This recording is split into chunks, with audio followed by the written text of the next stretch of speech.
जी माता जी, हरे कृष्णा। दंडवत प्रणाम माता जी, सभी को दंडवत प्रणाम। 10वें अध्याय का श्रीमद् भागवत गीता 10वें अध्याय का 9वां श्लोक। मच्चिता मत्कृत प्राणा बोध्यंत परस्परम प्रथयंत च माम नित्यम तुषंती च रमंती च। मेरे शुद्ध भक्तों के विचार मुझ में वास करते हैं, उनके जीवन मेरी सेवा में अर्पित रहते हैं तथा वे एक दूसरे को ज्ञान प्रदान करते हुए मेरे विषय में बातें करते हुए परम आनंद महसूस करते हैं।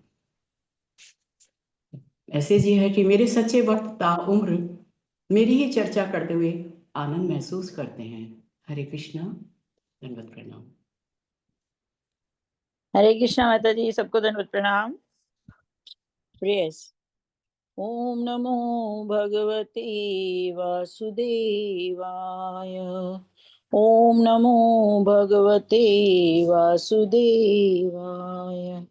ओम नमो भगवते वासुदेवाय।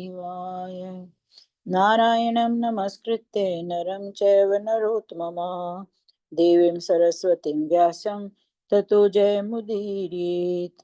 नष्प्रायेषु भद्रेषु नित्यं भगवत्सेवया भगवदुत्तम श्लोके भक्तिर्भवति नैष्टिकी। कृष्णाय वासुदेवाय देवकी नंदनाय च नंदगोपकुमाराय गोविंदाय नमो नमः। थैंक यू माता जी, थैंक यू फॉर सेवा, थैंक यू कृष्णा, आप सबको thank you. Hare Krishna. Hare Krishna. Hare Krishna Mataji. Good to see you Nanu. around.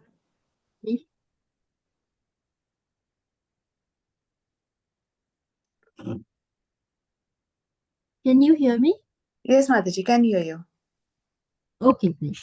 Thank you, Mataji. हम 11th चैप्टर में हैं एंड हम ऑलमोस्ट एंड में हैं चैप्टर के, और भगवान इस समय अभी द्वारका में हैं एंड उनकी जो डिफरेंट रिलेशनशिप्स हैं उनके बारे में हमने कल चर्चा करी थी, और फाइनली उनकी जो बच्चे हैं और उनकी जो वाइफ्स हैं उनके बारे में हम पढ़ रहे थे। ओके, तो हम टेक्स्ट 36 पे हैं। उद्दामा भाव पिशुनमला बल्गुहास व्रीडावलोका निहतो मदनोपियासां संयुया चापम अजाहत प्रमोदतोंश्त यस्येन्द्रियं विमेथितुं कुहकेर्न शेकु। यद्यपि रानियों की मृदु मुस्कानें तथा बाकी चितवने अत्यंत विमल तथा उत्तेजक थी, जिससे साक्षात कामदेव भी मोहित होकर अपना धनुष त्यागने हेतु बाध्य हो सकते थे, यहाँ तक कि अत्यंत सहिष्णु शिव भी उनकी शिकार हो सकते थे, तो भी वे अपने समस्त हाव भाव तथा आकर्षण से श्री भगवान की इंद्रियों को विचलित नहीं कर सकी। थैंक यू माता जी। थैंक यू माता जी। ओके, तो यहाँ पे उनकी जो रानियां हैं उनके बारे में डिस्क्राइब किया जा रहा है कि जब वो भगवान को ऑब्जर्व कर रही थी इतने समय बाद और भगवान को वेलकम कर रही थी, तो जो भगवान की रानियां हैं वो बहुत लक्ष्मी का रूप है और राधा रानी की ही मैनिफेस्टेशंस है वो। तो वो बहुत, जब उनकी डिस्क्रिप्शन आती है भागवतम में तो बहुत उनको बहुत सुंदर बताया जाता है। और जब वो भगवान को देख रही थी तो ऐसे कहा जा रहा है यहाँ पे कि जो कामदेव हैं वो भी मोहित हो जाते उनको देखकर, इतनी सुंदर है वो। और जो शिव हैं वो भी मोहित हो जाते, जैसे वो मोहिनी मूर्ति को देखकर हो गए थे। लेकिन इतनी सुंदरता होने के बाद भी जब भगवान ने उनको देखा तो भगवान मोहित नहीं हुए। इसका मतलब ये नहीं है कि भगवान उनसे कोई रिलेशनशिप नहीं रखते या भगवान को वो प्रिय नहीं है। उसका मतलब है कि भगवान जो है वो आत्माराम है, उनको इस दुनिया की, वो प्रकृति के परे हैं, उनको प्रकृति अफेक्ट नहीं कर सकती किसी भी रूप में। इसीलिए जब यहाँ पे हमें इसलिए बताया जा रहा है कि कितनी भी सुंदर कोई व्यक्ति हो, इंक्लूडिंग उनकी खुद की वाइफ्स, और उसमें कितनी ही एक्सटर्नल ब्यूटी हो या अट्रैक्टिवनेस हो, वो भगवान को अट्रैक्ट नहीं करती। भगवान सिर्फ स्नेह से, अफेक्शन से और बहुत सुंदर सेवा से प्रसन्न होते हैं। भगवान को एक्सटर्नल आपके पास क्या क्या है, एक्चुअली में वो उन्हीं का ही दिया हुआ है। हमारा ब्यूटी, हमारी बॉडी भी उन्हीं की दी हुई है, वो भी हमारी नहीं है, जिसको हम सजाने में और संवारने में इतना समय लगाते हैं, बट एक्चुअली में ये भी उनकी प्रॉपर्टी है।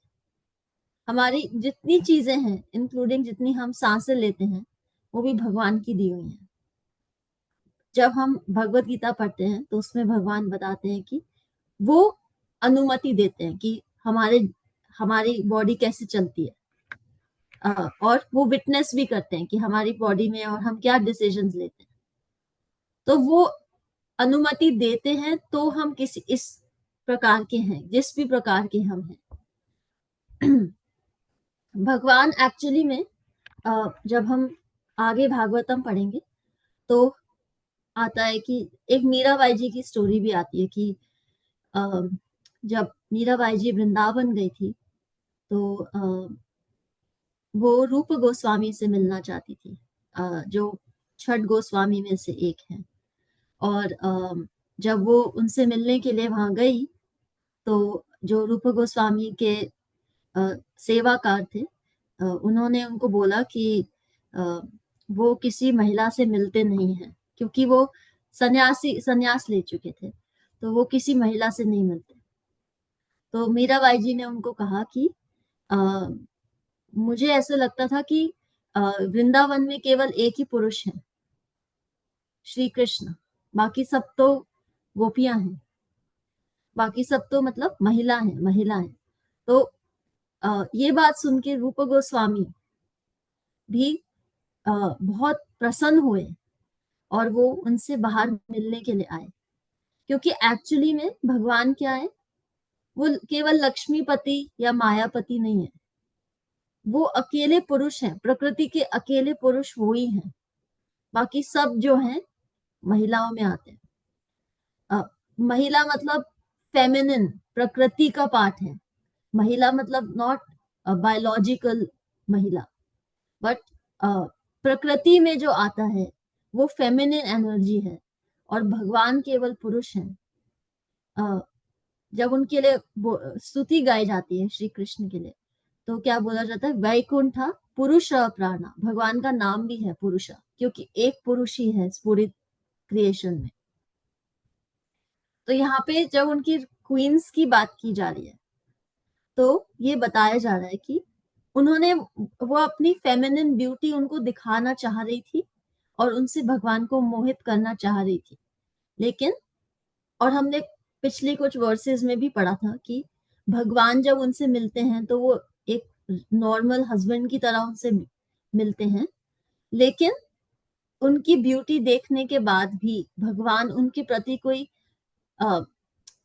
काम भावना से अट्रैक्ट नहीं होते, काम भावना से वो मोहित नहीं हो जाते, जैसे कि एक कोई आम व्यक्ति हो जाता है, क्योंकि भगवान जो है वो पहली बात तो प्रकृति के परे हैं, और भगवान आत्माराम है, वो अपने आप में सेटिस्फाइड है।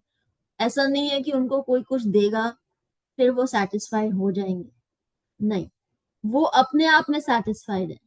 और जब हम भक्ति में उनको अप्रोच करते हैं तो भक्ति का एक फल क्या मिलता है, हम अपने आप में सेटिस्फाइड रहना सीख जाते हैं, समभाव रखना, वो भक्ति का फल होता है, भक्ति से मिलता है वो। क्यों?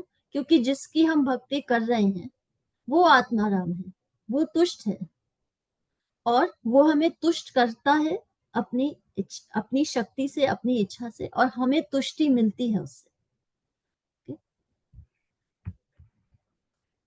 37th verse, तम अयम मन्यते लोको य असंगम अपि संगिनम आत्मा उपामयेन मनुजम व्याप्रणवानम यतो बुध।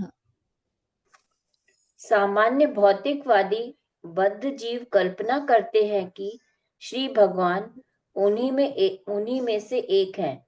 अपने अज्ञान के कारण वे सोचते हैं कि श्री भगवान पदार्थ से प्रभावित होते हैं, भले ही वे अनासक्त रहते हैं।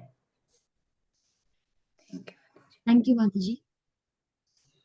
तो यहाँ पे श्रीमद् भागवतम हमें ये क्लैरिफाई कर रही है कि जो व्यक्ति प्रकृति के 3 गुणों में बंधा हुआ है, पहली बात तो बहुत सारे लोग प्रकृति के 3 गुण क्या हैं ये नहीं समझते। जितनी भी एक पूरी प्रकृति है, हमारे अंदर जो प्रकृति है और हमारे बाहर जो प्रकृति है, वो 3 गुणों में आश्रित है और तीनों गुण कंपीट करते हैं एक दूसरे से कि सबसे ज्यादा डोमिनेंट कौन रहेगा। जिस व्यक्ति को प्रकृति का आत्मज्ञान नहीं है, वो 3 गुणों के बारे में सोच नहीं सकता। तो उस व्यक्ति के लिए जो यहाँ शब्द बोला गया है वो क्या है? अबुधा। अबुधा, जिसकी बुद्धि नहीं है, जिसके पास अज्ञानता इतनी ज्यादा है कि उस अज्ञानता को ही वो ज्ञान प्रतीत करता है, उस अज्ञानता में ही उसको लगता है यही ज्ञान है। तो जो अबुध व्यक्ति होता है, जो अज्ञानता से भरा हुआ है, उसको भगवान की जब ये लीला हम सुनाई देती है या उसके पास पहुंचती है, तो उसको लगता है कि भगवान भी जैसे ओवर द इयर्स, जैसे एक पॉइंट पे हिस्ट्री में एक राजा की बहुत सारी रानियां होती थी और हम बहुत सारी स्टोरीज में, उपनिषदों में पढ़ते भी हैं। लेकिन वो धर्म के अनुसार होती थी कि वो किसी एक वाइफ को जैसे त्याग नहीं देते थे दूसरी को रखने के लिए, वो सबके लिए रिस्पॉन्सिबल होते थे, एटलीस्ट अगर हम धर्म के अनुसार इसको समझें तो। लेकिन जब जैसे जैसे टाइम्स चेंज हुए और कलयुग और बढ़ गया है, तो जो हमें 4 रेगुलेटिव प्रिंसिपल्स बताए जाते हैं, उसमें से एक होता है कि पति धर्म और पत्नी धर्म, राइट। तो जो व्यक्ति धर्म नहीं समझ सकता, और जैसे हमने कल डिस्कस किया था कि अच्छे और बुरे का मापदंड किसने डिसाइड किया? हमने खुद अपनी अज्ञानता में डिसाइड किया या हमने किसी चीज की फाउंडेशन में उसको डिसाइड किया, जो भगवान ने हमें बताया कि धर्म और अधर्म को कैसे आप विच्छेद कर सकते हो। तो जो अबुध है, जिसके पास ज्ञान नहीं है, वो भगवान की जब ऐसी बात सुनता है कि भगवान की इतनी पत्नियां हैं और भगवान एक्चुअली में ऑर्डिनरी पुरुष है, तो वो ये बात उसको नहीं समझ में आता कि भगवान एक्चुअली प्रकृति के परे हैं। उसको लगता है कि भगवान भी इसी के पार्ट हैं और भगवान भी हमारी तरह इन्फ्लुएंस होते रहते हैं प्रकृति के 3 गुणों से। और भगवान भगवत गीता में क्या बोलते हैं? अवजानन्ति माम मूढ़ा। अवजानन्ति माम मूढ़ा, जो मूढ़ लोग हैं, फुलिश जो लोग हैं, मानुष्यम तनुमाश्रितम, उनको लगता है मैं मनुष्य हूं, और वो ये नहीं जानते परम भावम अजानंतो, परम भावम, मैं इस प्रकृति के परे हूं, मम भूता महेश्वरम, और इस पूरी प्रकृति का राजा हूं, इस पूरी प्रकृति को मैं चलाता हूं। ऐसे लोगों को मूढ़ कहा जाता है। उनको लगता है कि हम सेल्स में से आए हैं और जब हम मर जाएंगे हम सेल बन के हमारा सेल्स है वो खत्म हो जाएंगे। उनकी इतनी लिमिटेड अंडरस्टैंडिंग होती है। इसीलिए जब भागवतम हम पढ़ते हैं, अब हम ऑलमोस्ट 4th चैप्टर है ये, ऐसा हमने स्टार्ट किया था कुंती महारानी की प्रेयर से, जब भगवान द्वारका के लिए प्रस्थान करना चाह रहे थे।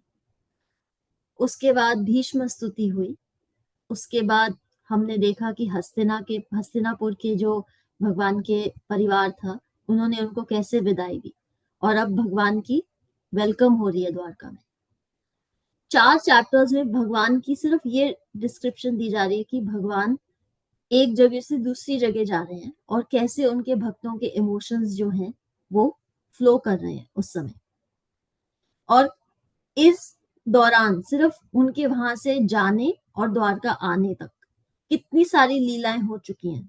फॉर एग्जाम्पल, जब उत्तरा के गर्भ पे अश्वत्थामा ने प्रहार किया था और भगवान ने उनकी रक्षा करी थी। फिर कुंती महारानी की प्रार्थनाएं थी। फिर युधिष्ठिर महाराज कैसे बहुत शोक मना रहे थे युद्ध के बाद, क्योंकि बहुत सारे परिवार उससे तबाह हो गए थे। उसके बाद वो उनको भीष्म के पास लेके जाते हैं, भीष्म पितामह के पास, क्योंकि उस समय भगवान को ये समझ में आ जाता है। एक्चुअली में जब द्वारका में भगवान आए थे तो उनको क्या कहा था लोगों ने, आप हमारे पिता भी हो, माता भी हो, हमारे शुभ चिंतक भी हो, और हमारे गुरु भी हो, और हमारे इष्ट देव हो, ये सब हो आप हमारे लिए। ये सेम रिलेशनशिप पांडवों का भी है उनके साथ, और उससे भी ज्यादा है, क्योंकि पांडव उनके भाई हैं, उनके मित्र भी हैं, उनके भाई भी हैं। लेकिन जब युधिष्ठिर महाराज शोक मना रहे होते हैं तो ऐसी बात है कि माँ उनके सामने खड़ी है और वो फिर भी शोक मना रहे हैं। तो फिर उस समय जो भगवान है, जो उनकी माँ समान है, पिता समान है, वो उनको क्या करते हैं, अपने भक्त के पास लेके जाते हैं, जो उनको उस शोक से बाहर निकलने के लिए ज्ञान देते हैं। फिर हस्तिनापुर के लोग भगवान को विदा करते हैं और अब भगवान द्वारका में आए। पूरी जो 4 चैप्टर्स हैं, इसमें अंडरलाइन जो थीम है वो क्या है, भक्त जो हैं, जो भगवान से इतनी क्लोजली जुड़े हुए हैं, जो भगवान को दिन रात देखते हैं, दिन रात उनसे इंटरेक्ट करते हैं और करते आ रहे हैं बहुत वर्षों से, और पर्टिकुलरली जो हस्तिनापुर की साइड के भक्त हैं, जो भगवान को बहुत युवा अवस्था से जानते हैं, छोटी अवस्था से जानते हैं, वो सब भगवान को इतनी क्लोजली जानते हैं कि भगवान से अलग होना वो इमेजिन भी नहीं कर सकते। और पूरी जो हमने 4 चैप्टर्स पढ़े, उसमें एक थीम क्या थी, सब यही बात कर रहे हैं कि भगवान जो है वो अचिंत्य हैं। कुंती महारानी भी अपनी प्रेयर्स में कह रही हैं, भीष्म स्तुति में भी भीष्म पितामह कह रहे हैं, हस्तिनापुर से जब वो बाहर जा रहे हैं तब भी लोग कह रहे हैं, द्वारका में आ रहे हैं तब भी लोग कह रहे हैं। वो बारी बारी क्यों कह रहे हैं हमें कि भगवान अचिंत्य हैं? क्योंकि हमें यकीन नहीं होता कि भगवान अचिंत्य हैं जब तक हम उनकी भक्ति में नहीं आते। हमें लगता है भगवान है, एक पर्पस के लिए हैं, हमारी मनोकामनाएं, इच्छाएं की पूर्ति के लिए हैं। वो भगवान का ऑलमोस्ट आप समझ लो कि उनकी सेक्रेटरी का जॉब होगा, वो मनोकामनाएं पूरी करना, इच्छाओं की पूर्ति करना। भगवान का मेन काम वो है ही नहीं। भगवान का मेन काम क्या है, जो सोल्स, जो आत्माएं उनसे दूर हैं, उनसे विमुख हैं, जो नित्यबद्ध जीव हैं, उनको अपनी ओर आकर्षित करना। भगवत गीता में कहीं पे भी ये भगवान नहीं कहते कि मैं इसीलिए धरती पे आता हूं कि आपकी इच्छाओं की पूर्ति कर सकूं। वो ऊपर सुपरफिशियल रीजन हमें देते हैं कि जब धर्म की ग्लानि होती है तो मैं आता हूं, और जब अधर्म बढ़ जाता है तो मैं उसका आके विनाश करता हूं। लेकिन मेन हम भगवत गीता के वो श्लोक पढ़ें, उनके तात्पर्य पढ़ें, जो भगवान रीजंस दे रहे हैं 4th चैप्टर में, तो वो यही है, वो अपनी लीला करने आते हैं कि वो भक्तों को, जो नित्यबद्ध जीव हैं, उनको अपनी ओर आकर्षित कर सके और उनको याद दिला सके कि तुम अबूढ़ा नहीं हो, तुम्हें बुद्धि मिल रही है। ये ग्रंथ जो हम पढ़ रहे हैं, इसमें जो वास्तविक ज्ञान है, उससे हम समझ सकते हैं कि हम कौन है और हमारे भगवान कौन है। और किसी भी 4 चैप्टर्स में जो हम पढ़ते हुए आए हैं, किसी भी भक्त ने ये नहीं कहा कि आपने मेरी ये मनोकामना पूरी करी थी, या मैंने आपकी इतनी आरतियां उतारी थी, या मैंने आपके इतने तीर्थ पूरे किए थे आप अपनी इच्छा की पूर्ति के लिए। सब भक्त ये कह रहे हैं, वो अपने अपने लेटर्स दे रहे हैं भगवान को, अपनी अपनी भागवतम सुना रहे हैं कि आप कि बिन मांगे आपने हमारी रक्षा करी थी, बिन बोले आपने हमारी रक्षा करी थी, आप अचिंत्य हो। इसे शरणागति कहते हैं। इतना विश्वास हो जाना कि बिन मांगे भी ये विश्वास होना कि भगवान ही मेरे रक्षक हैं, वो अचिंत्य हैं, उनको सब ज्ञान है, उनको किसी भी प्रकार से ये नहीं हमें कहने की आवश्यकता कि मुझे ये चाहिए, मेरी ये इच्छा है, मेरे पास वो नहीं है, ये नहीं है। ऑफ कोर्स हम यहाँ पे ये बात नहीं कर रहे कि हमें भगवान को अप्रोच नहीं करना चाहिए जब हमारे ऊपर कोई प्रॉब्लम हो, हमें उन्हीं को अप्रोच करना चाहिए। भागवतम भी हमें यही एडवाइस देती है कि आपके पास इच्छाओं के खजाने हो, कोई भी इच्छा नहीं हो, या आपको भक्ति करनी हो, भक्ति चाहिए हो, तीनों केसेस में आप भगवान को अप्रोच करें। पर ये जो 4 चैप्टर्स हैं, वो भागवतम की जो थीम है वो क्या है? प्रेमो पुमर्थो महान, कि प्रेम सबसे बड़ी लक्षण है भक्ति का। किसी भी भक्त ने उस थीम से वो अलग नहीं हुए, सबने अपने प्रेम को जाहिर किया। सब में इतनी शरणागति थी कि जब भगवान जा रहे थे तो उनके प्राण जा रहे थे, जब द्वारका में भगवान आ रहे थे तो भगवान के ऑलमोस्ट उनके भक्तों के प्राण वापस आ रहे थे। तो भागवतम हमें बारी बारी क्या रिमाइंडर दे रही है कि शरणागति आवश्यक है, लेकिन शरणागति से भी ज्यादा आवश्यक क्या है? प्रेम, इतना विश्वास, इतना दृढ़ विश्वास। और भगवान का एक नाम भी है दृढ़, वो खुद ही है दृढ़ता। जिस दृढ़ता को हम अपने जीवन में चाहते हैं भक्ति के लिए, वो खुद ही है। तो अगर हमें कुछ मांगना है उनसे वास्तविकता में, जो हमारे को लाइफ लॉन्ग और उसके बाद भी बेनिफिट करेगा, वो दृढ़ता है भक्ति में। क्योंकि जैसे कि हमने बहुत सारे भक्तों के एग्जाम्पल सुने हैं, इंक्लूडिंग जो कुरुक्षेत्र के युद्ध में थे पांडव,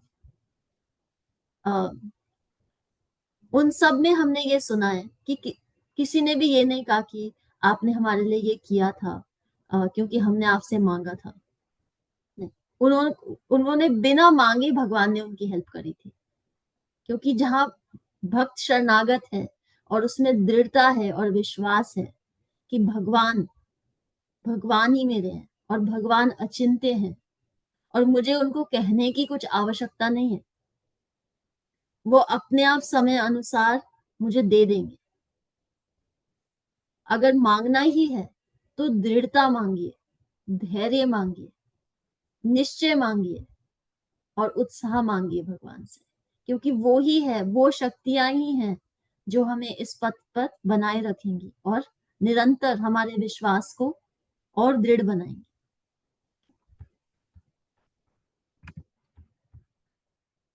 38 एतत् ईशानम् ईशस्य प्रकृतिस्थोऽपि तद्गुणैः न युज्यते सदात्मास्ते यथा बुद्धिस्तदाश्रया। ये तो श्री भगवान की अलौकिकता है कि वे भौतिक प्रकृति के गुणों के संसर्ग में रहते हुए भी उनसे प्रभावित नहीं होते। इसी प्रकार जिन भक्तों ने श्री भगवान की शरण ग्रहण कर ली है, वे भी भौतिक गुणों से प्रभावित नहीं होते। थैंक यू माता जी। तो यहाँ पे भगवान कह रहे हैं कि भगवान की भगवत्ता क्या है? वो प्रकृति के परे, चाहे वो प्रकृति में है, प्रकृति के नियंता भी हैं, वो प्रकृति को वो ही चला रहे हैं। ऐसा नहीं है कि वो प्रकृति के 3 गुणों से परे हैं तो प्रकृति का कंट्रोल किसी और के पास है, ऐसा नहीं है। प्रकृति उनके कंट्रोल में है। भगवान भगवत गीता में यही कहते हैं कि जैसे हवा है, वो हर तरफ चल रही है आसमान में, तो आसमान ही हवा का रेस्टिंग प्लेस है, हवा आसमान में ही रहती है। तो उसी प्रकार सारे जीव मेरे में ही रहते हैं, लेकिन मैं उनमें नहीं रहता, मैं उनसे परे हूं। मैं उनमें हूं, परमात्मा रूप में हूं, लेकिन वो सिर्फ मेरी एक पार्शियल एनर्जी है, मैं उससे भी ऊपर हूं। और ये समझना बहुत जरूरी क्यों है? क्योंकि जब हम भक्ति करते हैं तो हमारे में भगवान हमें ये पावर देते हैं भक्ति द्वारा कि हम भी प्रकृति के 3 गुणों के आश्रित नहीं हो। चैंटिंग का मतलब क्या होता है जब चैंटिंग करने के लिए इतना एम्फेसिस दिया जाता है?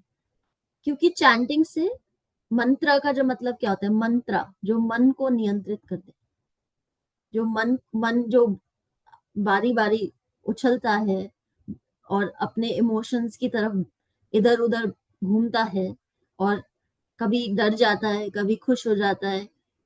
कहने का मतलब है कि कभी स्टेबल नहीं रहता। उस मन को कंट्रोल करता है मंत्र।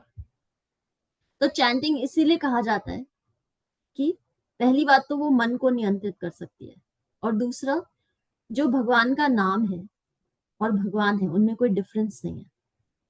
तो जितना हम नाम जप करते हैं तो भगवान के साथ हम उसी मिनट जुड़ जाते हैं जब हम नाम जप करते हैं, और उस वजह से हम प्रकृति के 3 गुणों से ऊपर उठने के लिए क्वालिफाई कर जाते हैं। अगर हम प्रकृति के 3 गुणों से ऊपर नहीं उठ पाते, जो कि बहुत मुश्किल है एक्चुअली में, तब क्या होता है, मोस्ट पीपल, बहुत ज्यादातर लोग तामसिक और राजसिक गुण के बीच में रहते हैं। लेकिन बहुत भक्ति प्रैक्टिस करने से हम सात्विक गुण तक पहुंच जाते हैं, और उसके भी ऊपर पहुंचने की हमारे पास ऑप्शन होता है जब हम बहुत भक्ति करते हैं। तो इसीलिए भक्ति के 3 गुणों से ऊपर उठना, प्रकृति के 3 गुणों से ऊपर उठना क्यों जरूरी है? क्योंकि प्रकृति के 3 गुणों पर जब तक हम आश्रित हैं तब उसका मतलब क्या है, तब तक हम अपने मन पर आश्रित हैं। मन पे जो आश्रित होता है वो अपनी लाइफ को स्टेबली एंजॉय नहीं कर सकता। लाइफ का जो रियल मीनिंग है, जो रियल वैल्यू है उसकी, ऐसे कहा जाता है कि वास्तविक स्नान क्या होता है? मन का स्नान, मन की शुद्धि ही वास्तविक स्नान है। अगर मन साफ नहीं है तो हम कितना भी शरीर साफ कर लें, हम अपने लाइफ को कभी उसकी वैल्यू को नहीं समझ पाएंगे। इसीलिए प्रकृति के 3 गुणों से ऊपर उठना बहुत जरूरी है। और यहाँ पे जो वर्ड कहा जा रहा है वो है सदा आत्मा स्थय। स्थय मतलब स्थित होना। सदात्मा, वो जो व्यक्ति प्रकृति के 3 गुणों से ऊपर उठ जाता है वो अपनी आत्मा में स्थिर होता है। और जो प्रकृति के 3 गुणों पे नहीं उठ पाता, उसके लिए यहाँ शब्द जो है प्रकृतिस्थो, वो प्रकृति में स्थित रहता है। तो भगवान जो है उनकी भगवत्ता हमें ये शक्ति देती है कि हम प्रकृति के 3 गुणों से ऊपर उठ सके।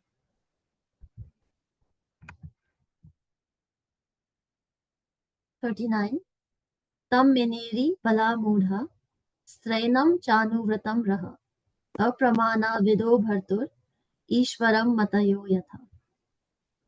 वे सरल तथा सुकोमल स्त्रियां सचमुच ही सोच बैठी कि उनके प्रिय पति भगवान श्री कृष्ण उनसे आकर्षित हैं और उनके वशीभूत हैं। वे अपने पति की महिमाओं से उसी प्रकार अनभिज्ञ थी जिस प्रकार नास्तिक लोग परम नियंता के रूप में श्री भगवान से अनभिज्ञ रहते हैं। थैंक यू माता जी। तो यहाँ पे कहा जा रहा है कि भगवान की एक क्वालिटी क्या है कि जैसे भक्त वैसे भगवान।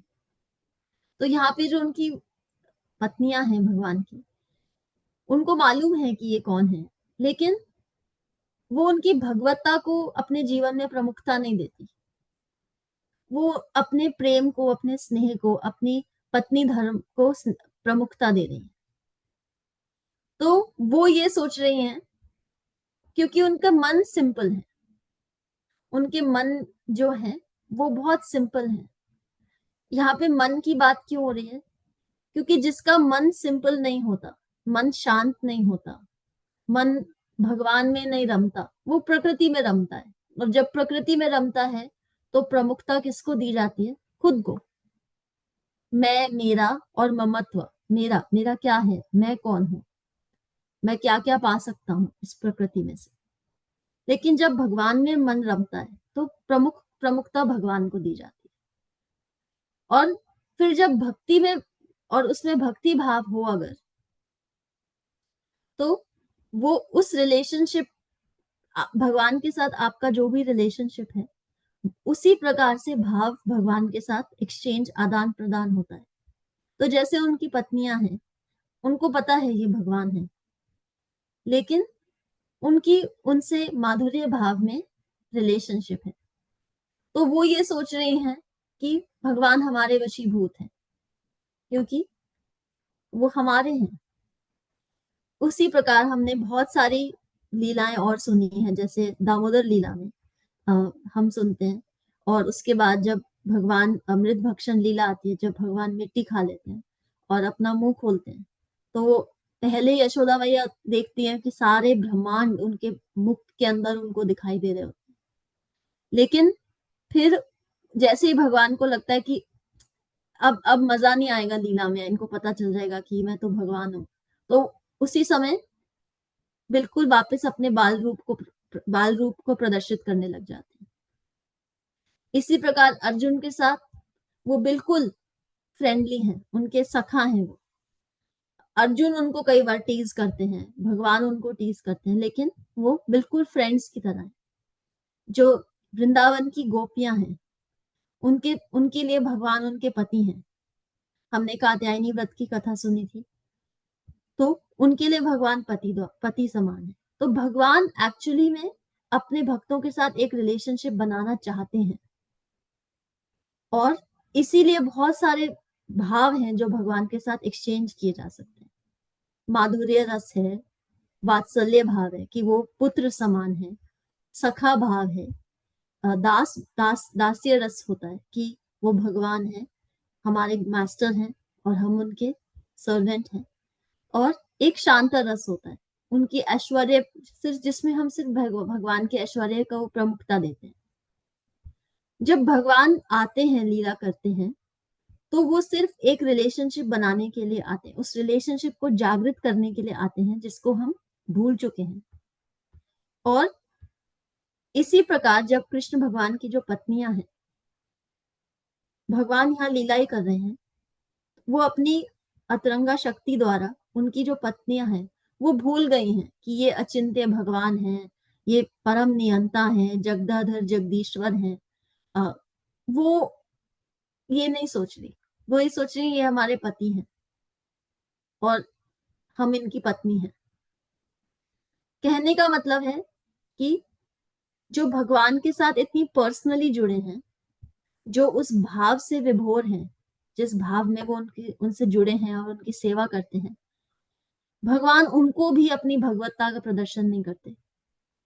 एक्चुअली भगवान भगवत्ता का प्रदर्शन करना नहीं चाहते भक्ति में, वो भक्ति में भक्त को प्रमुखता देते हैं। जैसे भक्त भगवान को प्रमुखता देता है, वो भक्त को देना चाहते हैं। लेकिन जब हम उसमें मैं मेरा ले आते हैं, तो फिर हम अपने आप को प्रमुखता देने लग जाते हैं और फिर उस रिलेशनशिप को हम चैलेंज करते हैं।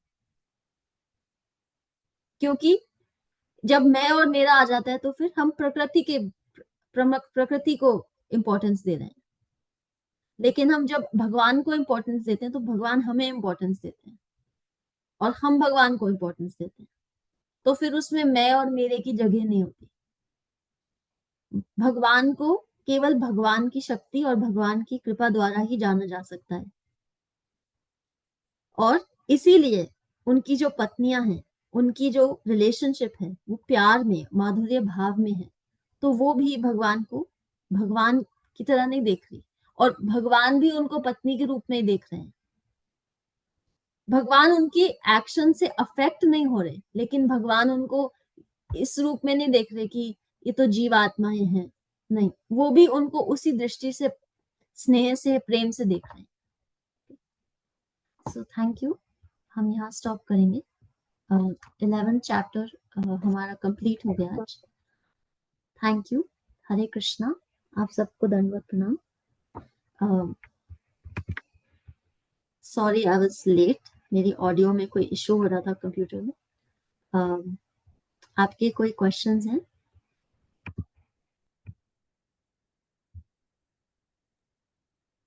हरे कृष्ण माता जी, दंडवत प्रणाम। अभी आपने ये अध्याय सिखाते वक्त बोला कि हम सभी स्त्रियां हैं और हमें ये भौतिक शरीर दिया है कि उससे हम बायफर्केशन कर सकते हैं कि ये स्त्री है, पुरुष है या कोई प्राणी है। तो जो 31st श्लोका है उसमें एक पैराग्राफ है कि याज्ञवल्क्य के धार्मिक आदेशानुसार जिस स्त्री का पति घर से बाहर हो उसे न किसी सामाजिक उत्सव में भाग लेना चाहिए, न शरीर को अलंकृत करना चाहिए, न हंसना चाहिए और न किसी परिस्थिति में अपने संबंधी के घर जाना चाहिए। तो अगर बुद्धि योग से हमने देखा कि हम सभी स्त्रियां हैं तो ये सभी को अप्लाई होना चाहिए। पर्टिकुलर स्त्री और पुरुष बायोकट करके ये एकदम ऊंची लेवल हो गई कि हम यहाँ भगवान की सेवा कर सकते हैं। कोई प्राणी को ये समझ में नहीं आएगा कि हमें भगवान है या भगवान की पूजा करना चाहिए। अगर हम स्त्री पुरुष ऐसे मनुष्य देह में आ गए तो हम भगवान की सेवा कर सकते हैं और उसमें सिर्फ शरीर है कि स्त्री और पुरुष, लेकिन ये जो स्क्रिप्चर्स पढ़ रहे हैं, शास्त्र पढ़ रहे हैं, उनको लास्ट में पता चल जाता है कि हम सभी स्त्री हैं। तो एक स्त्री अंदर से होने के कारण ये जो लिखा है ये सभी को अप्लाई होना चाहिए कि अगर मैं पुरुष देह में भी हूं तो मुझे भी बाउंड्रीज है कि मेरी अगर स्त्री नहीं है, अगर मैं बाहर जा रहा हूं तो भी मैं किसी से बात करते वक्त मेरी भी ये लिमिटेशंस है। ये इसमें ये भी मतलब आ गया है कि सिर्फ आपको स्त्री देह गया है इसलिए आपको ये लिमिटेशन है, ऐसा नहीं है इसमें। फिर ऐसा मुझको लग रहा है। थैंक यू माता जी, थैंक यू, आप बहुत अच्छे विचार हैं, थैंक यू। जी, आपकी बात बिल्कुल सही है। एक्चुअली में जो जिस पैराग्राफ को आप रेफर कर रहे हैं, जब हम भक्ति योग समझते हैं तो हमें दो चीजें समझनी चाहिए। पहला कि जो इस पैराग्राफ में रेफरेंस दिया जा रहा है वो उस समय का दिया जा रहा है जब कुरुक्षेत्र युद्ध था और कैसे उस समय युद्ध के समय जो योद्धा थे, जो ज्यादातर पुरुष ही थे उस समय, वो अपने घर से दूर थे। तो जब हम स्क्रिप्चर को पढ़ते हैं तो हमें टाइम, प्लेस और परिस्थिति, ये तीनों का थोड़ा रेफरेंस रखना चाहिए कि हम उसको उस टाइम, प्लेस और परिस्थिति के अनुसार इंटरप्रेट करें। तो ये पहली चीज है। और दूसरी चीज जो है, जब हम 4 रेगुलेटिव प्रिंसिपल्स की बात करते हैं तो हम पत्नी धर्म और पति धर्म दोनों की बात करते हैं और उसमें आपका पॉइंट जो है वो पूरी तरह से अप्लाई होता है कि सिर्फ पत्नी के ऊपर ये रूल्स नहीं अप्लाई होते क्योंकि वो महिला है या स्त्री धर्म है, नहीं, पति के ऊपर भी वो रूल्स अप्लाई होते हैं। Thank you. हरे कृष्ण माता जी, दंडवत प्रणाम। हरे कृष्णा, दंड प्रणामिनी माता जी। माता जी, आप कुछ बोलना चाहोगे? नहीं माता जी, that's like absolutely fine. Thank you माता जी। मंगल ध्वनि ले लें फिर माता जी। Yes माता जी, let's take the Mangal Dhwani. But very beautifully, that means that Yogita Mata ji is reading. That's very very nice. बहुत सुंदर है ये बात कि आप उसको पढ़ रहे हो, जो पर्पस से आप उनको पढ़ रहे हो तभी प्रश्न बनते हैं। That's really very nice माता जी। Everybody should read. हम सबको पढ़ना चाहिए पर्पस, तभी क्वेश्चंस निकलते भी हैं और तभी चर्चा में आते भी हैं। So it's very very nice. Absolutely. Actually तो सारा जो पूरा धर्म है वो पूरा 4 रेगुलेटिव प्रिंसिपल्स पे रेस्ट करता है। अगर हम 4 रेगुलेटिव प्रिंसिपल्स को फॉलो करते हैं तो हम धर्म को फॉलो कर रहे हैं। धर्म क्या है? हमारा जो बेसिक कर्तव्य जो है, जो बेसिक नेचर जो है ना, वो ही हमारा धर्म है। जैसे पानी का धर्म क्या है, आग का धर्म क्या है, हमारा धर्म क्या है, जो बेसिक नेचर है, उसके बिना हम वो नहीं होंगे जो हमको होना चाहिए। तो वो धर्म मतलब वो कर्तव्य जिसके बिना हम नहीं रहेंगे। मतलब आत्मा का क्या कर्तव्य है, क्या धर्म है, वो तभी निपटा है जब हम ये सब कुछ इंक्लूडेड है 4 रेगुलेटिव प्रिंसिपल्स में, वो फॉलो करा, वी आर फाइन। बिल्कुल ऐसे। और ढोल गवार शूद्र पशु नारी, सकल ताड़ना के अधिकारी।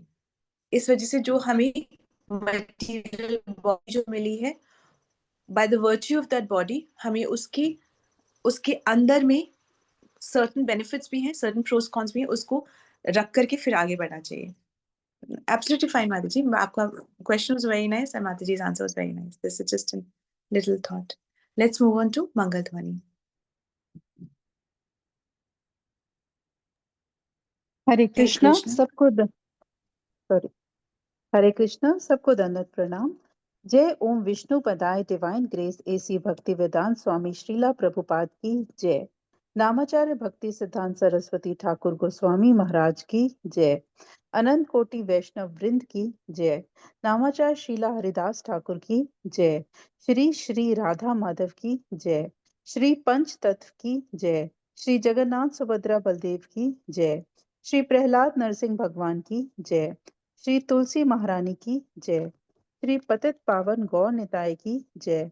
श्री गौ निताय प्रेमानंद हरि हरि बोल। All glories to assembled devotees, Hare Krishna. All glories to Guru and Gauranga, Hare Krishna. All glories to Srila Prabhupada, Hare Krishna.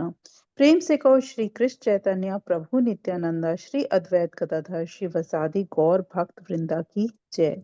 Radha Krishna Gop Gopinath Radha Kund Shyam Kund Giri Govardhan bridge भूमि वृंदावन धाम चंद्र उदय मायापुर नवदीप धाम की जय। राम सीता लक्ष्मण हनुमान की जय। गंगा मैया यमुना मैया की जय। ट्रांसडेंटल बुक डिस्ट्रीब्यूशन की जय। महाप्रसादम की जय। हरि नाम संकीर्तन की जय।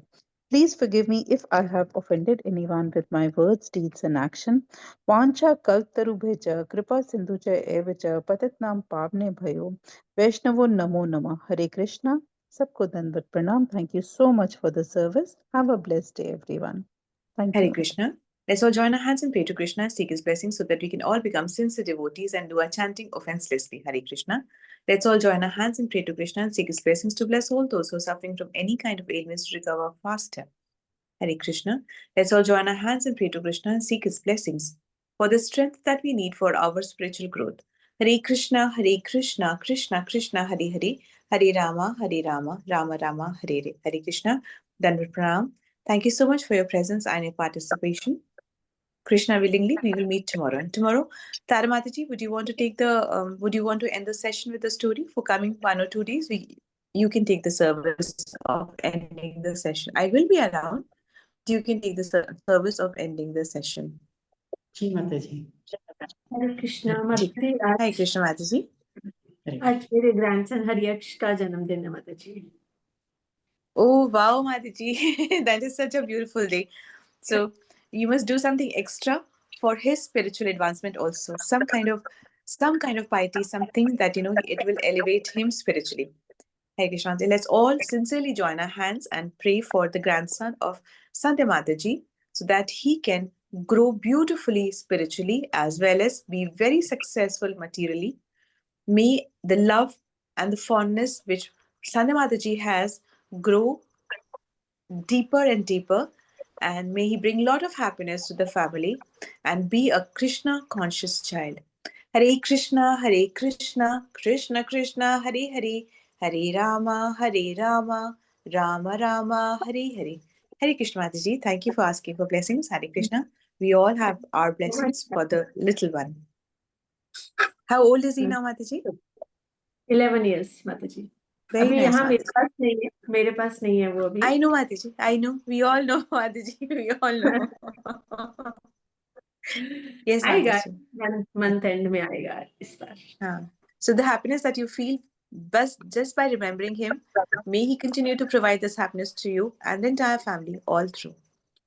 Thank you, Mataji. Thank you so much. Thank you, so much. Mataji. Hare Krishna. So I end the session. We will meet tomorrow. Hare Krishna.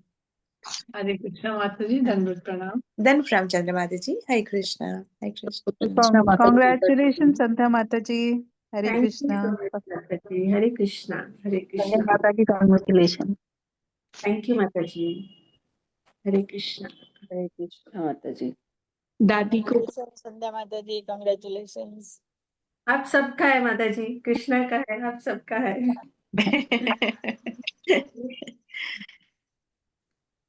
Thank you माता जी, थैंक यू। हरे कृष्णा, हरे कृष्णा।